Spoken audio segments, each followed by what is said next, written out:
시편 138편입니다. 시편 138편은 1절부터 8절까지 있습니다. 우리 시편 138편 1절부터 8절까지 한 절씩 교독하도록 하겠습니다. 페이지 수로 903페이지입니다. 시편 138편 1절 제가 읽습니다. 내가 전심으로 주께 감사하며 신들 앞에서 주께 찬송하리이다. 그 성전을 향하여 예배하며 주의 인자하심과 성실하심으로 말미암아 주의 이름에 감사하오니 이는 주께서 주의 말씀을 주의 모든 이름보다 높게 하셨습니다. 내가 간구하는 날에 주께서 응답하시고 내 영혼에 힘을 주어 나를 강하게 하셨나이다. 여호와여, 세상의 모든 왕들이 주께 감사할 것은 그들이 주의 입의 말씀을 들음이오며 그들이 여호와의 도를 노래할 것은 여호와의 영광이 크심이니이다.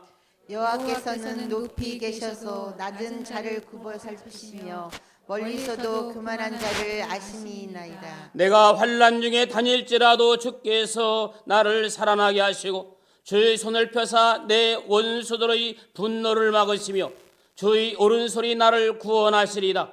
여호와께서 나를 위하여 보상해 주시리다. 여호와여, 주의 인자하심이 영원하오니 주의 손으로 지으신 것을 버리지 마옵소서. 아멘. 할렐루야. 오늘 또 참 좋은 날, 성스러운 주일 아침, 오늘 또 주님 앞에 나와 예배드리는 사랑교우 여러분들에게 주님의 크신 은혜와 은총과 축복이 함께하기를 소원합니다. 우리 옆에 분과 뒤에 분과 인사하십시다. 잘 오셨습니다. 반갑습니다. 주의 이름으로 축복하고 환영합니다. 반갑습니다. 제가 얼마 전에 목사님들과 함께 음식점에 가서 삼겹살을 구워 먹은 적이 있습니다. 그런데 가스불이 꺼진 거예요. 그래서 제가 일하시는 분에게 점잖게 사장님, 가스가 떨어졌어요. 가스 좀 주세요 라고 분명히 말씀을 드렸습니다. 잃어버렸는지 금세 오지 않아요. 한참 있다 어떤 직원이 가져왔는데 가스를 가져온 것이 아니라 맥주를 가져왔어요. 아니, 왜 나는 맥주를 시킨 적이 없는데 맥주를 가져왔느냐고 그랬더니 그분이 저에게 사장님께서 조금 전에 가스 시키셨잖아요. 아니, 나는 가스가 떨어져서 가스를 달라고 했지 나는 가스가 뭔지도 모르고 시킨 적도 없다 그랬더니 그분이 저보고 바쁜데 농담하지 말래요.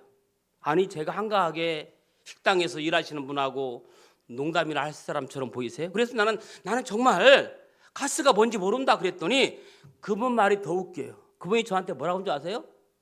사장님, 간첩이세요? 아니, 졸지에 제가 간첩됐어요. 아, 가스가 뭔지 모르면 간첩이구나. 여러분, 가스가 뭔지 모르시는 분? 아, 내가 간첩 맞네요. 내가 간첩 맞구나. 예지, 너도 아니 가스가 뭔지? 제가 간첩 맞네요. 저는 그때 가스가 맥주라는 걸 처음 알았어요. 맥주는 오비 맥주밖에 몰라요. 오비 맥주는 다 알잖아. 그러니까 그거 몰라. 사람은 누구나 자기에게 필요한 말만 듣고 자기 익숙한 대로 행동하는 습관이 있습니다. 그런데 여러분, 우리가 생각하고 행동하는 가장 익숙한 것 중 하나가 불만이에요. 사람들은 불만이 너무너무 많아요. 내가 마음먹은 대로 일이 잘 안 될 때, 또 기대에 부응하지 못할 때 우리 마음에는 늘 이 불만스러운 마음들이 일어납니다. 그런데 그 불만스러운 마음은 그걸로 끝나는 게 아니에요.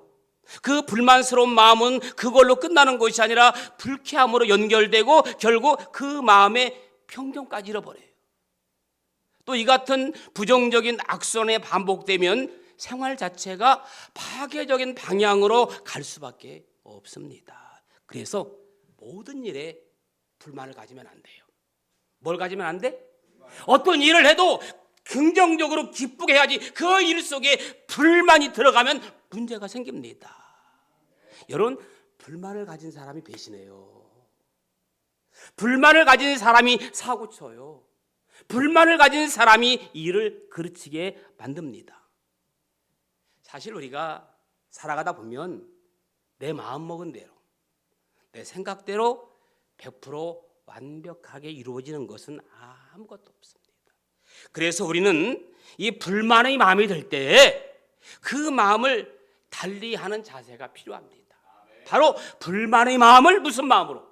할렐루야, 감사의 마음으로 바꾸는 거예요. 그러면 어떻게 불만의 마음을 감사의 마음으로 바꿀 수 있을까요? 여러분, 현재 상황은, 내 현재 일어난 상황은 바꿀 수가 없죠.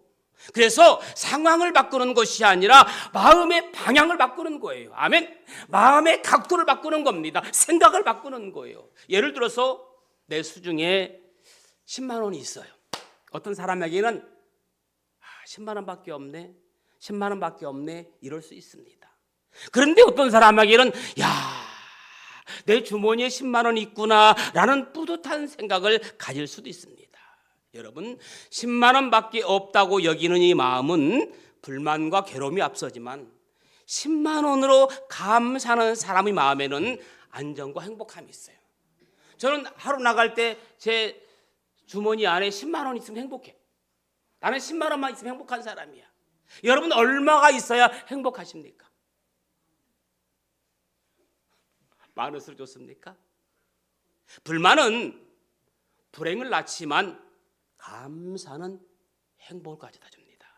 한번 따라해 보실까요? 불만은 불행을 낳지만 감사는 행복을 가져다 준다. 자, 장로님 한번 따라해 보시겠어요? 시작.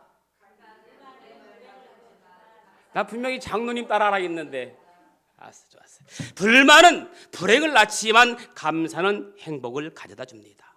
유명한 존 밀러는 사람이 얼마나 행복한가는 그 감사의 깊이에 달려있다라고 말합니다.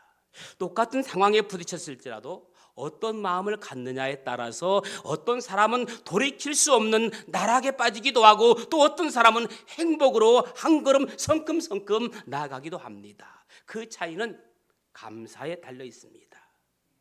부귀함과 풍족함을 주실 때도 감사하고 반대로 힘겨움과 어려움을 주실 때도 감사하는 마음, 장미꽃을 주심에도 감사하고 장미가시의 아픈 상황에서도 감사의 마음을 하나님께 드리는 것. 내가 비록 힘겨운 상황에 처했을지라도, 내가 비록 감당할 수 없을 만큼의 어려움에 처했을지라도 나에게 하나님의 은혜가 있기에 그 은총을 바라보는 거예요. 2023년 얼마 남지 않았습니다. 지난 시간들을 뒤돌아보면 각자의 상황은 다르지만 많은 일이 있었고 또 어려운 일도 있었고 회복의 시간도 있습니다. 금년 한 해 동안 가장 감사한 일은 뭡니까, 여러분? 저는 제가 기도의 제목도 말씀드렸지만 가장 감사한 것은 우리 권은결 집사님이 우리 교회로 왔다는 거고, 또 하나 감사가 있어요. 가장 감사는 잃어버렸던 십자가를 회복한 겁니다. 우리는 사순절 기간 동안에 십자가 사건을 경험했고 또 함께 제가 여러분들에게 십자가를 목에 걸어드리고 십자가를 자랑할 수 있고 그 후로 십자가를 목에 걸고 자신 있게 예배를 드리고 나아갔을 때도 십자가를 자랑할 수 있는 은혜가 우리에게는 생긴 것입니다. 할렐루야. 사순절 기간을 통하여 십자가 은혜가 잊어버리지 말고 계속해서 내 마음속에 지속되어지기를 예수님의 이름으로 축원합니다. 언제나 감사의 마음을 움직이는 힘은 하나님을 향한 우리의 믿음에 있습니다. 여러분, 모든 것을 포기하고 싶을 만큼의 고통과 역경 어린 밑바닥의 처절함 속에서도 내 생명의 창조시며 주관자이신 하나님을 신뢰하는 믿음의 사람, 십자가 단단히 붙잡고 믿음으로 나아가는 사람, 낙심할 수 있지만 주님을 포기하지 않는 사람, 세상을 주목하는 것이 아니라 하나님을 주목하는 사람. 아멘. 그래서 하나님이 주목하는 사람, 그 사람이 바로 여러분이기를 축원합니다. 우리 속담에 이런 말이 있습니다. 은혜는 물에 새기고 원수는 돌에 새긴다. 정말 어울리지 않는 말이에요. 받은 은혜를 너무 쉽게 잊어버리는 배은망덕을 지적한 속담이죠. 이러면 안 돼요. 은혜는 돌에 새기고 원수는 물에 새겨야 합니다. 미국의 유명한 벤자민 플랭클린은 이런 말을 합니다. 받은 상처는 모래에 새기고 받은 은혜는 대리석에 새기라. 할렐루야. 받은 상처는 어디에? 모래에 새겨 씻겨 나가버리는 거예요. 그게 상처를 오래 갖고 있으면 안 돼요. 상처가 많은 사람이 여러분 참 외로운 거고 우울한 거고 우울증이 걸리는 거예요. 받은 상처는 모래에 새기고 받은 은혜 대리석에 사귀는 사람이 믿음의 사람인 줄로 믿습니다. 여러분, 기독교 신앙의 특징이 뭡니까? 감사야, 감사. 성공한 신앙의 특징도 감사예요. 그런데 안타깝게도 요즘 한국 사람들은 감사할 거리가 없다고 말합니다. 심지어는 어떤 사람은 사는 것이 죽을 맛이라고 말하는 사람도 있습니다. 어떤 분은 사는 게 전쟁이라고 말합니다. 어떤 사람은 사는 게 지옥이라고 말합니다. 여러분, 사는 게 전쟁이고 지옥입니까? 얼마나 그렇게 사람은 불행하겠습니까? 아닙니다. 사는 게 평화예요. 할렐루야. 사는 게 천국입니다. 할렐루야. 사는 게 행복입니다. 할렐루야. 사는 것이 평화요, 사는 것이 천국이요, 사는 것이 행복이요. 어떤 사람이 감사하는 사람이 그럴 수 있습니다. 아멘. 그래서 인간의 삶에 고난이 없다면 하나님께서 감사하라고 명령할 이유도 없습니다. 왜 감사하라고 합니까? 고난이 있기 때문에. 그럼에도 불구하고 감사하라 감사하라 명령이거든요. 감사해도 되고 안 해도 되는 것이 아니라 감사하라는 명령입니다. 그럼에도 불구하고 감사하면 슬픔이 변하여 기쁨이 되는 줄로 믿습니다. 아멘. 시편 30편 4절 5절에 보니까 주의 성도들아 여호와를 찬송하며 거룩함을 기억하며 감사하라. 그의 노여움은 잠깐이요 그의 은총은 평생이로다. 아멘. 저녁에는 울음이 깃들일지라도 아침에는 기쁨이 오리로다. 시편 30편 이렇게 은혜스러운 말씀이 있거든요.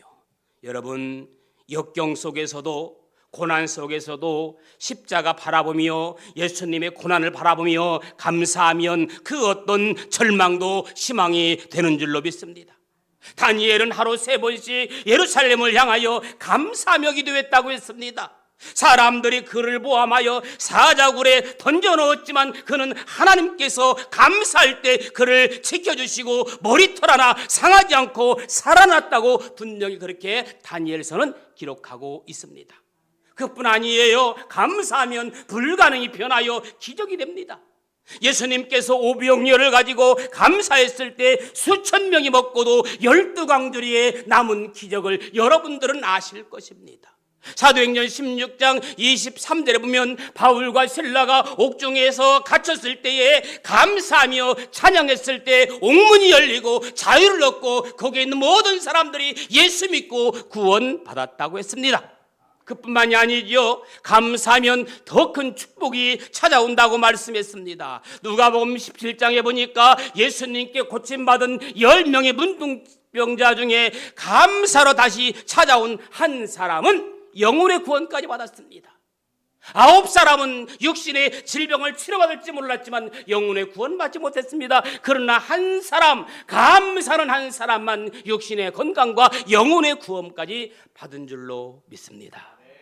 그래서 사단은 순간순간 기회만 되면 계속해서 우리 귀에다 속삭입니다. 뭐라고 속삭이느냐? 사단은 불평하라 원망하라 불평하라 원망하라 짜증나라 계속해서 사단 우리에게 속삭입니다. 그러나 성령께서는 뭐라고 속삭이느냐? 감사하라 감사하라 감사라고 속삭입니다. 그러므로 사랑하는 여러분이 사단의 귀에 기울이지 말고 성령의 지시에 감사를 따르는 여러분들 되기를 예수님의 이름으로 축원합니다. 그래요. 불평은 불행을 초대하지만 감사는 행복의 문을 엽니다. 시편 50편 23절 감사로 제사를 드리는 자가 나를 영화롭게 하나니 하나님의 구원을 바라보리라. 그렇습니다. 건강한 신앙은 감사 신앙입니다. 그러면 우리 삶 속에서 어떻게 감사해야 할지 함께 알아보며 하나님을 감동시키는 신앙인 되기를 축복합니다.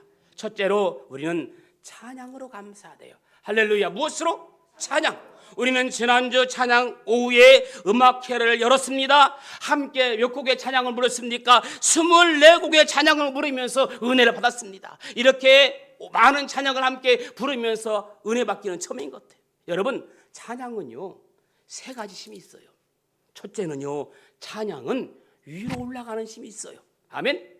둘째로, 찬양은 가슴으로 파고드는 힘이 있어요. 아멘. 셋째, 찬양은 밖으로 뻗어나가는 힘이 있습니다.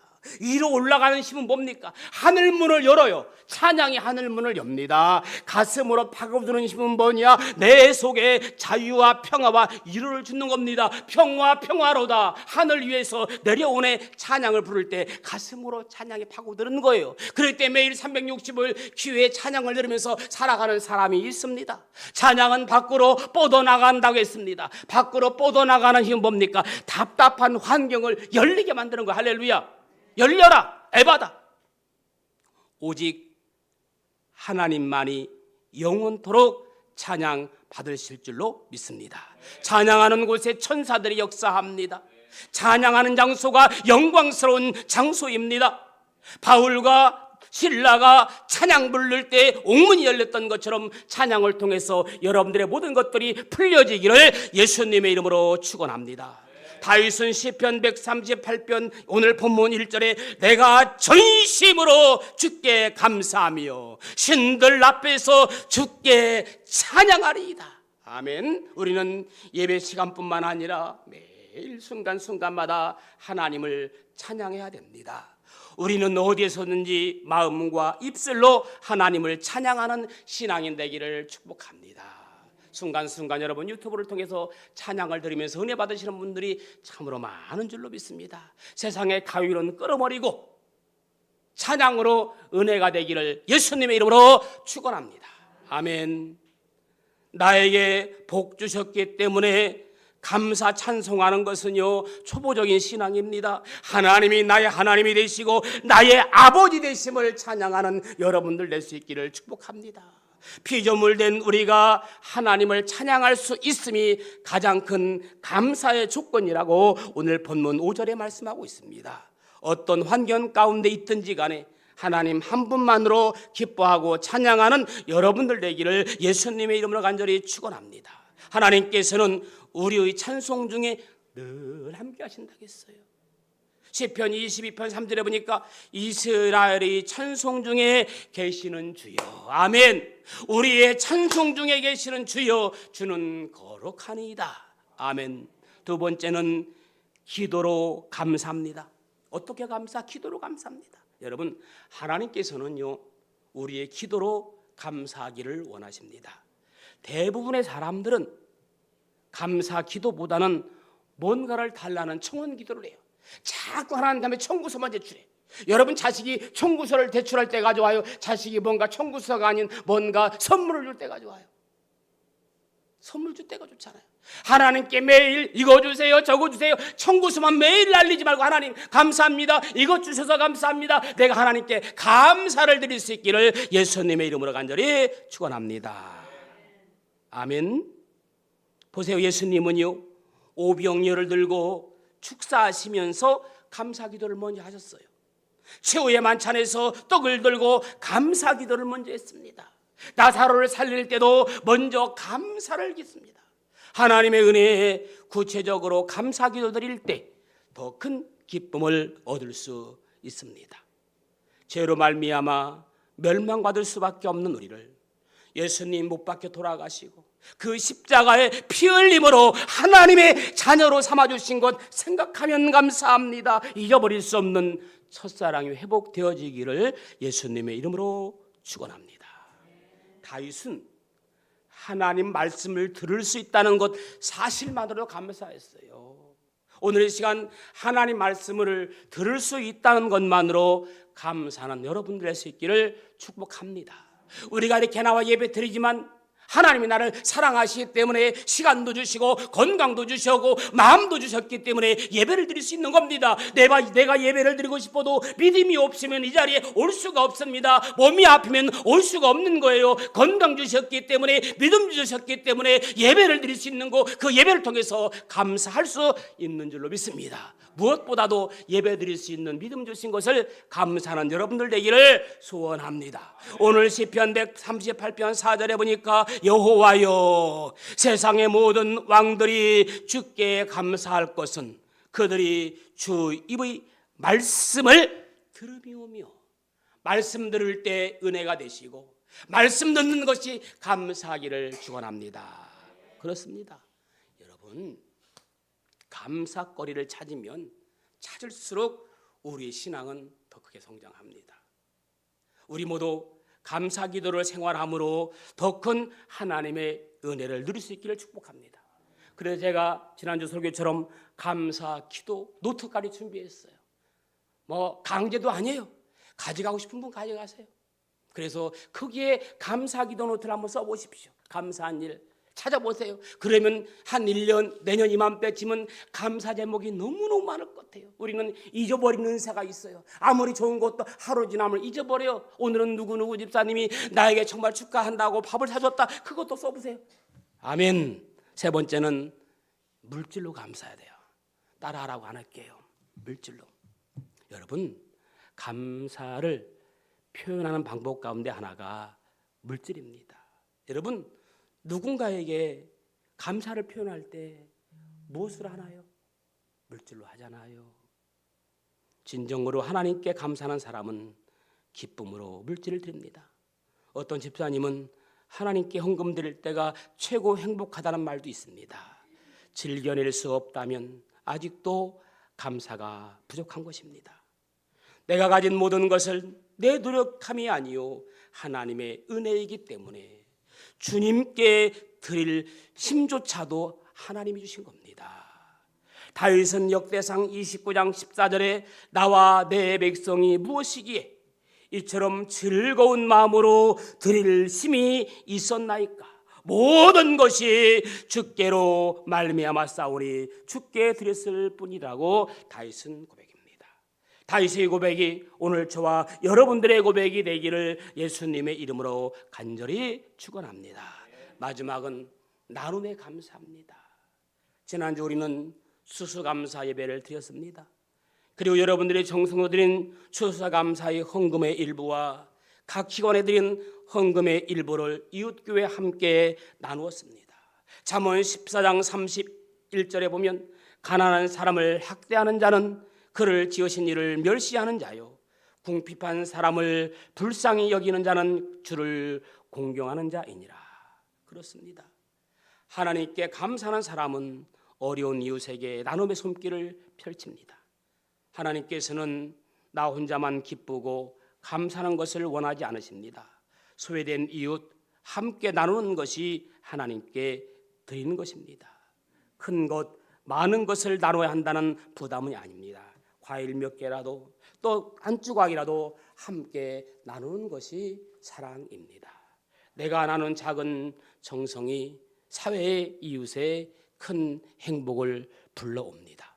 성경은 잠언 11장 25절에 구제를 좋아하는 자는 풍족하여질 것이요 남을 윤택하게 하는 자는 윤택하여지리라 말씀하고 있습니다. 우리가 나누면 나눌수록 더 풍성해집니다. 존 웨슬레는 이런 말을 합니다.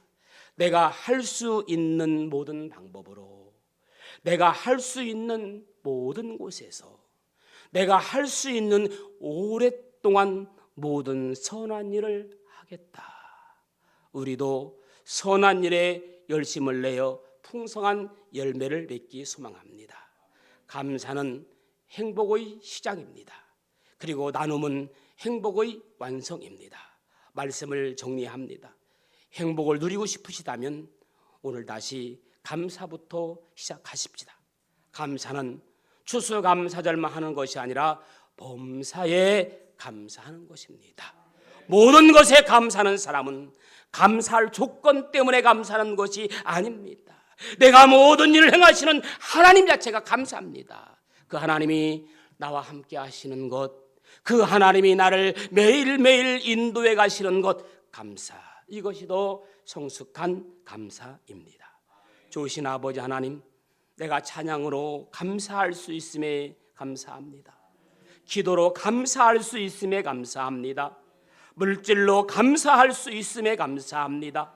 나눔으로 감사할 수 있음에 감사합니다. 우리의 삶이 범사에 감사하는 삶이 되게 하옵소서. 예수님의 이름으로 기도합니다. 아멘.